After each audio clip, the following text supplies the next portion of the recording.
Hello, we are on diary entry number 798 from the Diary of Saint Faustina Kowalska, Divine Mercy in My Soul. December 9, 1936. This morning, I left for Bradnick. This is where she would be hospitalized. Sister Chrysostom drove me here. I have a private room to myself. I am very much like a Carmelite. When Sister Chrysostom had left and I was alone, I steeped myself in prayer, entrusting myself to the special protection of the Mother of God. She alone is always with me. She, like a good mother, watches over all my trials and efforts. Disyembre 9, 1936. Kaninang umaga, lumisan na ako patungong Pratig. Ipinagmaneho ako ni Sister Chrysostom patungo doon. Mayroon akong sariling pribadong kwarto, katulad ako ng isang Carmelita. Nang umalis na si Sister Chrysostom at nag-iisa na lamang ako, inilubog ko ang aking sarili sa pananalangin. Ipinagkakatiwala ang sarili sa espesyal na proteksyon ng Ina ng Diyos. Siya lamang ang palagi kong kasama. Siya na katulad ng isang mabuting ina ay nagbabantay sa lahat ng aking mga pagsubok at pagsisikap. Alright, so parang 796 nang sinabi niya na she would be leaving for Pradnik for hospitalization. She would be there for more than 3 months. At sabi nga niya, no, parang uncertain siya because that would be the first time she would be leaving the convent. So, parang yung, alam mo yung sa Tagalog na mamamahay, no? Yung kasi hindi ka sanay doon. So, makaka-experience, hindi ka makakatulog, no? Magiging mahirap para sa iyo, mga ganong klase. At ito na nga, paalis na siya. Sabi ni Jesus sa kanya, huwag kang mag-alala, huwag kang mangamba. Nandun ako, kasama mo ako. For the meantime, ano mo muna, i-set aside mo muna yung iyong ballpen, ang iyong pen, ano? And prepare to leave. So, eto na siya. Paalis na si Faustina sa kanilang kumbento, patungo na siya ng ospital. So, medyo ano to, no? Noong mga panahong yan, biro mo, 1936, she was taken to the hospital by car, no? May nag-drive para sa kanya. So, kasi ano yan yung congregation nila, well off. Actually, isa sila dun sa mayroong, very few, no? Isa sila sa very few na mayroong sasakyan, yung kongregasyon nila. And, nagagamit-gamit nila yan. So, ito, dinala siya sa hospital. Nung nandun na siya, di syempre kasi pag alis nga niya, yung parang, ano siya, namamahay, alanganin, no? Natatakot kasi that would be the first time nga na alis siya ng kumbento, no? Parang, she felt like very different, no? Parang, ano kaya yung mangyayari sa akin doon. So, sabi niya, nilubog na lang niya yung sarili niya sa pagdadasal at inihabilin lang niya yung sarili niya sa mahal na ina, sa Blessed Virgin Mother, sa Mother of God, who, sabi niya, is always like a good mother to her. Always protecting her, watches over her, no, kung alam man ang nangyayari sa kanya. Okay. Faustina is a Marian devotee. Di lamang siya kay Jesus nakafocus, malalim din ang kaniyang debosyon sa mahal na ina. Parang tayo sa Pilipinas, no? Mataas talaga ang devotion natin kay Mama Mary. At in fact, mas maraming mga simbahan natin talaga nakadedicate sa mahal na Birhen. Iba-ibang title yan. Mary Mother of God, Our Lady of Lourdes, no? Fatima, yan, Fatima, ang dami yan. So we are really basically Marian and we put ourselves under the protection of the mantle of the Virgin Mary.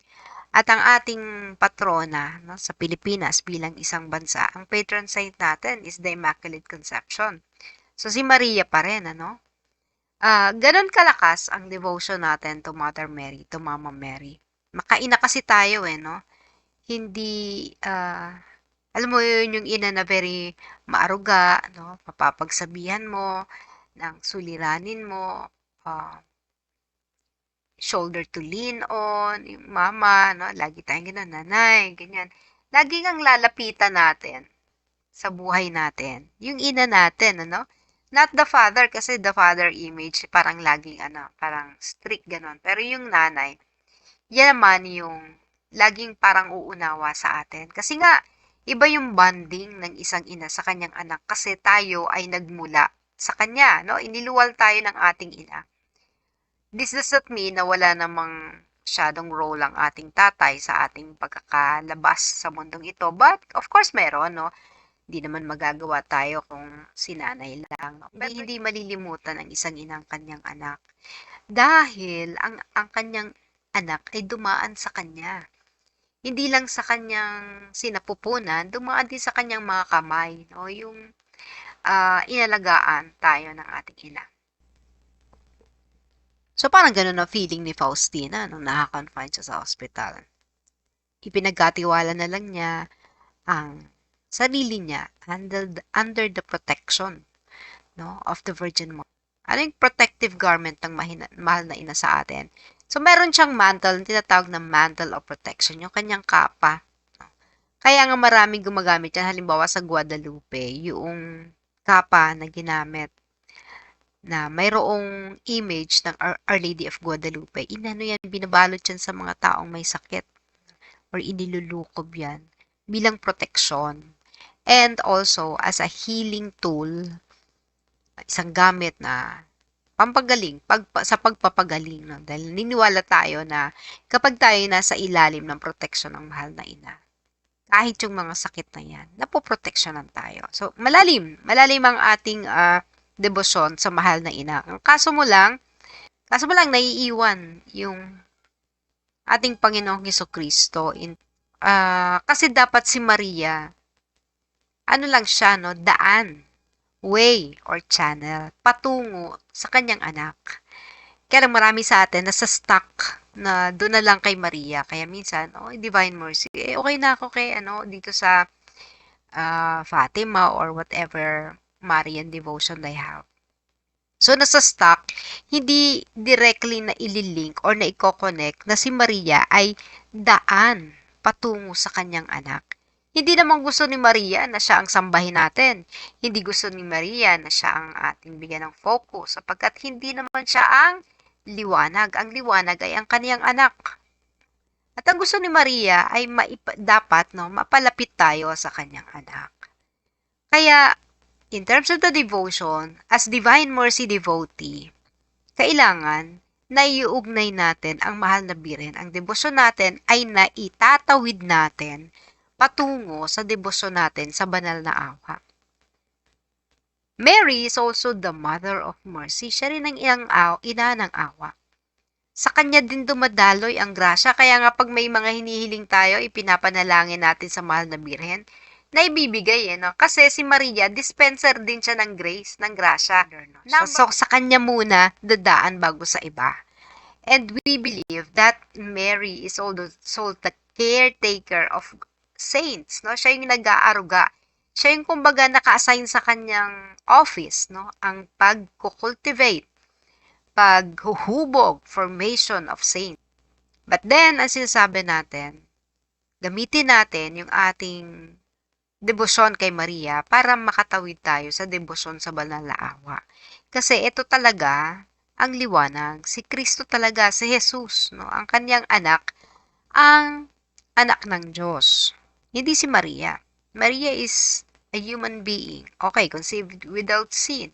So, in terms of the order of being saint or holy, syempre si Maria na yun. Kasi conceived without sin, wala namang ibang kinonceived without sin, no? Maliban na lamang sa kanya at saka sa ating Panginoong Hesukristo. No? Sila lang yon. Pero syempre, because the Divine Mercy is the Son of God.